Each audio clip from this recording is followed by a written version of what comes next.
দ্রৌপদী জানতে পেরেছেন অর্জুন কৃষ্ণভগিনী সুভদ্রাকে হরণ করে বিবাহ করেছে।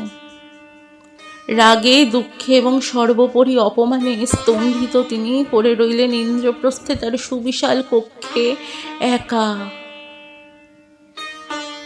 কৃষ্ণর বোন সুভদ্রা, কৃষ্ণর অনুমতি ছাড়া সুভদ্রা হরণ অর্জুনের পক্ষে অসম্ভব। তবে কৃষ্ণই কি এর মূল হোতা? দ্রৌপদীর সমস্ত মন আচ্ছন্ন করে শুধু একটি প্রশ্ন, কেন কেন এমন করলেন কৃষ্ণ? আদরের বোনকে তৃতীয় পাণ্ডবের মতো বীরশ্রেষ্ঠর হাতে তুলে দিতে, নাকি তার কৃষ্ণাকে অর্জুনের থেকে আরো খানিক দূরে সরিয়ে রাখতে? দ্রৌপদী যখন এই ভাবনার ঘোরে আচ্ছন্ন, ঠিক তখনই অর্জুন এসে দাঁড়ালেন তার সামনে। উদ্ভ্রান্ত বেশে, অবিনষ্ট কেশে। রক্তলোচনা দ্রৌপদী তার অগ্নি দৃষ্টি রাখলেন তৃতীয় পাণ্ডবের আনত দৃষ্টিতে। অর্জুন বুঝলেন দ্রৌপদী এখন সর্বগ্রাসী অগ্নিকে অন্তরে ধারণ করে আছেন। সেই উত্তাপ আগ্নেয়গিরি নিঃসৃত লাভার মতো ছিটকে এসে জ্বালিয়ে দিচ্ছে অর্জুনের দেহ মন। মুখে কোনো প্রশ্ন না করলেও দ্রৌপদীর শত শত প্রশ্নের বিষাক্ত তীরের মতো ছুটে গিয়ে বিদ্ধ করছে অর্জুনকে। অর্জুন নতজানু হয়ে তার কুণ্ঠিত দৃষ্টি রাখলেন কৃষ্ণার চোখে। দেখলেন তার অগ্নি দৃষ্টি ঘিরে কালো ছাইয়ের মতো জমে আছে এক সময়ের যত্নে আঁকা কাজল, যার অনেকখানি চোখের জলের সাথে ধুয়ে নেমেছে শীর্ণ ক্লান্ত নদীর মতো। ক্রোধের উত্তাপে রাঙা কপল দুটি ছুঁয়ে,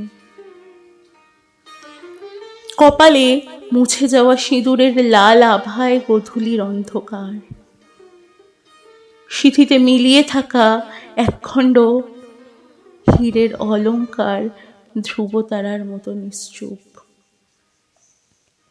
অর্জুন ধীরে ধীরে নিজেকে গুছিয়ে নিয়ে বললেন, যে নারী অগ্নিজ্যোতি সম্ভূতা, তেজময়ী, অনন্ত সৌন্দর্য, অপার জ্ঞানের অধিকারী, তাকে আমার জীবনে পেয়ে ধন্য আমি কৃষ্ণা।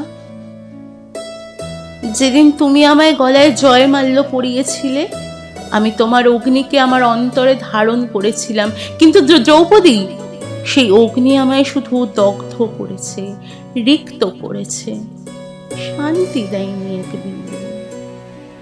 যে নারী অগ্নিস্বরূপা, জগৎ বন্দিতা, সে নারী কখনো একজনের হতে পারে না। সে নারী প্রেয়সী হন না, দেবী আসনে বন্দিতা হন।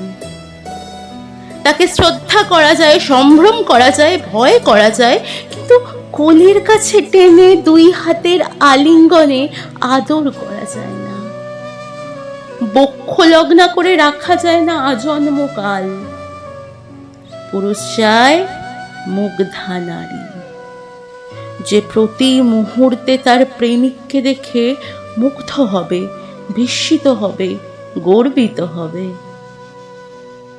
তার দু চোখ ভরে থাকবে অপার প্রেম আর হৃদয় ভরা সুধা ভাণ্ড, যা দিনের শেষে সব ক্লান্তিকে এক নিমিষে সরিয়ে দেবে। তোমার পদ্মের মতো দুই চোখ আমায় উন্মাদ করে কৃষ্ণা, কিন্তু তার মধ্যে দিবারাত্র যে আগুনের স্ফুলিঙ্গ ঝলসে ওঠে, তা আমায় ক্লান্ত করে দেয়। তোমার এই প্রচন্ড অস্তিত্বের কাছে নিজেকে খুঁজে পেতে কষ্ট হয়।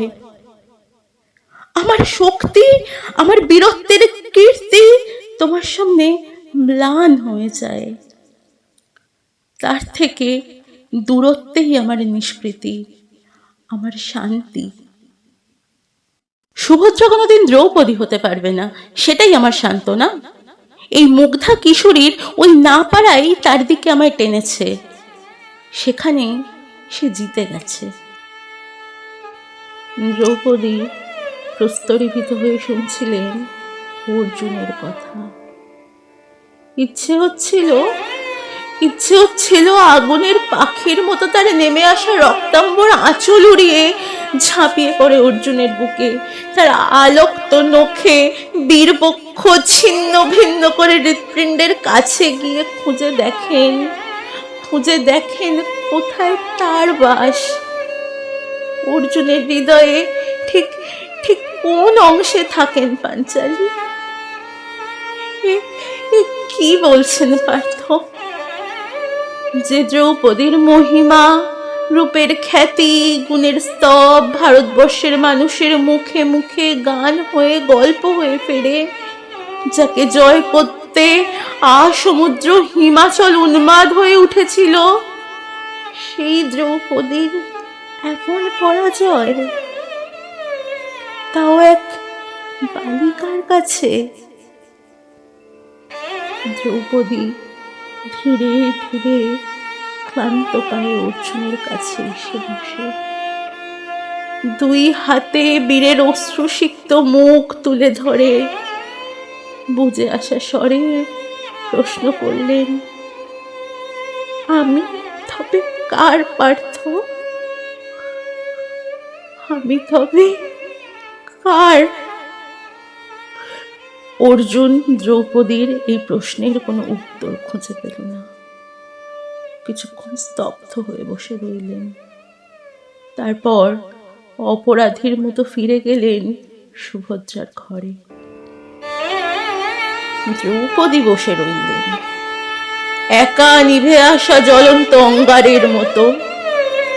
হঠাৎ সমস্ত রাগ, ক্ষোভ, দুঃখ, হতাশা থেকে উঠে এক তীব্র চিৎকার বেরিয়ে এলো তার অন্তর থেকে, আমি তবে কার পার্থ? আমি তবে কার?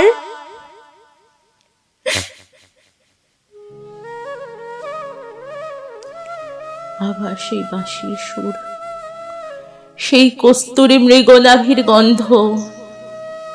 কৃষ্ণা লুটিয়ে পড়া আঁচল বুকের কাছে টেনে অন্ধকারে তাকালেন। বাঁশির সুর ভেদ করে চিরচেনা সেই কণ্ঠস্বর,